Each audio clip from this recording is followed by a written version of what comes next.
जमीयत उलेमा ए Hind AM के अध्यक्ष मौलाना अरशद मदनी प्रधानमंत्री नरेंद्र मोदी के उस बयान पर भड़क गए जिसमें प्रधानमंत्री नरेंद्र मोदी ने कहा कि वक्फ कानून का संविधान में कोई स्थान नहीं है।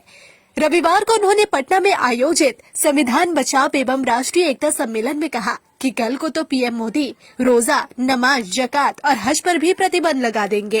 अरशद मदनी ने प्रधानमंत्री नरेंद्र मोदी के बयान पर हैरानी जताते हुए कहा कि कल वह यह भी कह सकते हैं कि नमाज, रोजा, हज और जकात का उल्लेख संविधान में कहीं नहीं है, इसलिए इन पर प्रतिबंध लगाया जाना चाहिए। उन्होंने कहा, हमें प्रधानमंत्री से इतने कमजोर बयान की उम्मीद नहीं थी। अगर उन्हें इसके बारे में कुछ नहीं पता है तो वह संविधान के जानकार लोगों से इस बारे में जानकारी ले सकते हैं।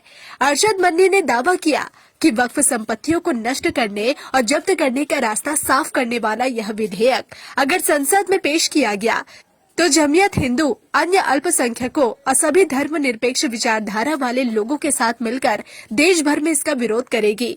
उन्होंने कहा कि मुसलमान कोई भी नुकसान बर्दाश्त कर सकता है, लेकिन शरीयत में कोई दखल अंदाजी बर्दाश्त नहीं कर सकता।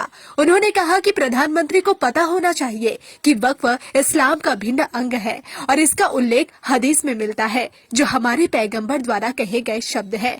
अरशद मदनी ने कहा कि संविधान में देश के सभी अल्पसंख्यकों को धार्मिक स्वतंत्रता दी गई है और यह वक्फ इस धार्मिक स्वतंत्रता का एक महत्वपूर्ण हिस्सा है। जमीयत प्रमुख ने कहा, यह हमारा धार्मिक मामला है, इसलिए इसकी रक्षा करना और इसे जीवित रखना हमारा धार्मिक कर्तव्य है। अरशद मदनी ने भारतीय जनता पार्टी के सहयोगी मुख्यमंत्री नीतीश कुमार और आंध्र प्रदेश के CM चंद्रबाबू नायडू से वक्फ संशोधन विधेयक को पारित करने से रोकने का आग्रह किया। उन्होंने कहा कि अगर ऐसा किया गया तो मुसलमानों की पीठ में छुरा घोंपने के समान होगा। यह दोहरी राजनीति अब नहीं चल सकती कि आपको हमारा वोट मिले और सत्ता में आकर इस वोट का इस्तेमाल आप हमारे ही खिलाफ करें। लोकसभा में बीजेपी के पास पूर्ण बहुमत नहीं है और इसे सत्ता में रहने के लिए नीतीश का जनता दल यूनाइटेड यानी JDU और नायडू की तेलुगु देशम पार्टी यानी TDP समेत अन्य दलों के समर्थन की जरूरत है। अरशद मदनी ने असम के मुख्यमंत्री हिमंता बिस्वा शर्मा के बयानों की भी निंदा की। हिमंता बिस्वा शर्मा झारखंड विधानसभा चुनाव के लिए बीजेपी के प्रभारी थे। उन्होंने कहा कि असम के मुख्यमंत्री ने झारखंड में मुसलमानों को घुसपैठिया करार दिया। उन्हें याद रखना चाहिए कि ज्यादातर मुसलमान भारतीय मूल के हैं। आप मुसलमानों में ब्राह्मण, त्यागी और राजपूत पा सकते हैं।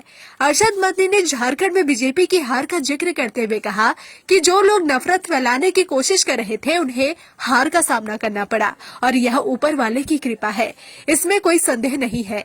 लेकिन हमें यह स्वीकार करना होगा कि हिंदू भी हमारे साथ खड़े दिखे। परोक्ष रूप से JDU प्रमुख नीतीश कुमार का जिक्र करते हुए अरशद मदनी ने कहा, राज्य की सत्तारूढ़ व्यवस्था वह बैसाखी है जिस पर केंद्र खड़ा है। राज्य में मौजूद शक्तियां दावा करती है कि वे मुसलमानों को प्रताड़ित नहीं होने देंगे। अगर वे खुद को धर्मनिरपेक्ष कहते हैं तो उन्हें इस पर अपनी स्थिति स्पष्ट करनी चाहिए।